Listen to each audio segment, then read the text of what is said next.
surgery is a big, big thing, not just in the West, but everywhere. We are all very insecure of getting old. But we have to breathe into the different stages of our evolution in this incarnation, in this sense, from maiden to mother to crow, or for the man, I suppose, warrior to father to sage. This was a photograph I shot in Bhutan, and I think that face says so much about life and the journey of life. So I feel when I look at her cartography, there's a life well lived. I shot this young man in Kuwait about 7 years ago, and I called it the noble Bedouin. The word Bedouin in Arabic means stateless. It actually means without a passport. And there are close to 500,000 human beings in the Middle East who don't have a passport. And that's partly the British and French legacy of carving up Iraq, Syria, and Saudi as they did in the 1920s, about 100 years ago. And of course we're seeing the ramifications of that today with the redrawing of the map. So this man, it's in a way, his grandfather was sold into slavery from East Africa, as you can see, ethnically. But he had this nobility, which was just incredible. And the eyes, for me it's all about the eyes in this portrait. You know, the turban represents the cultural diktats, the way he has to be and function in the society that he finds himself living in. But ultimately the eyes say so much.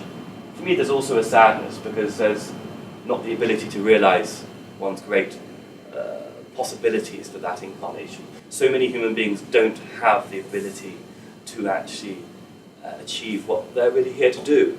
And that's all our fault. We've got to create that world where we can believe in fellow human beings again. Because we're all very frightened at the moment. And it's very serious.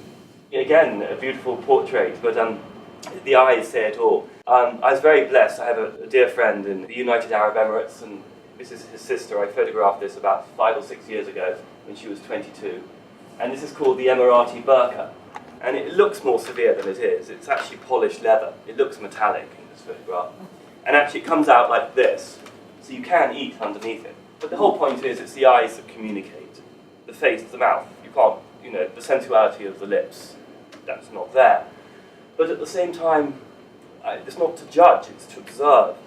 There are so many different ways as a human being to explain and to show a way of life. I think that's what interests me as a human being. Rather than judging, is to observe, and wow, there's so many ways to be in this life.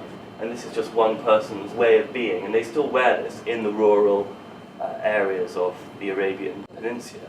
So we're going to go from one slightly traditional way of being to something a little bit more aspirational. I photographed this about 3 or 4 years ago outside Dubai.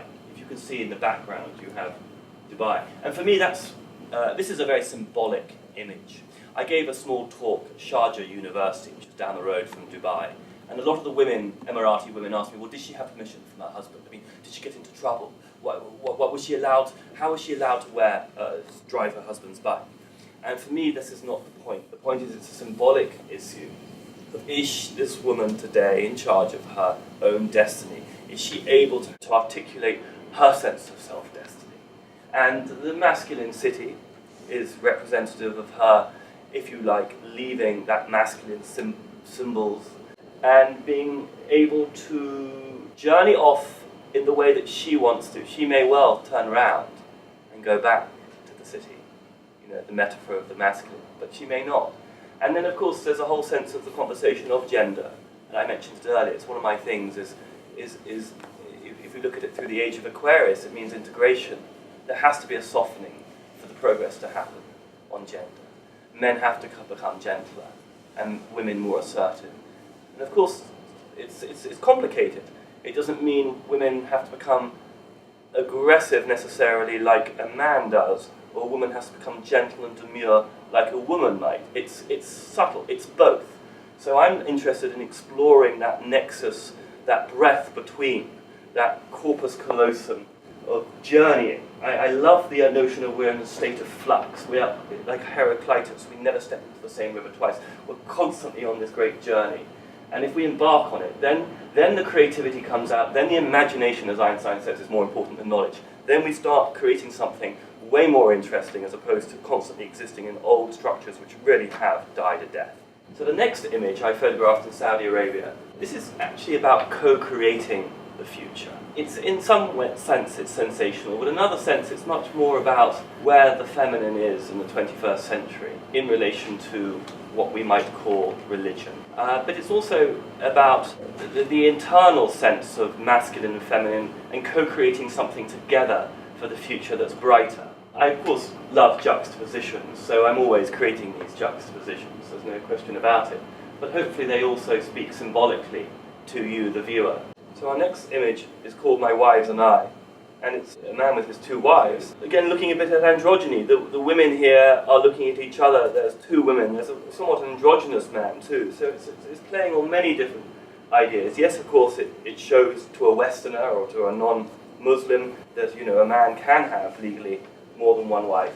But in reality, that doesn't happen that much anymore.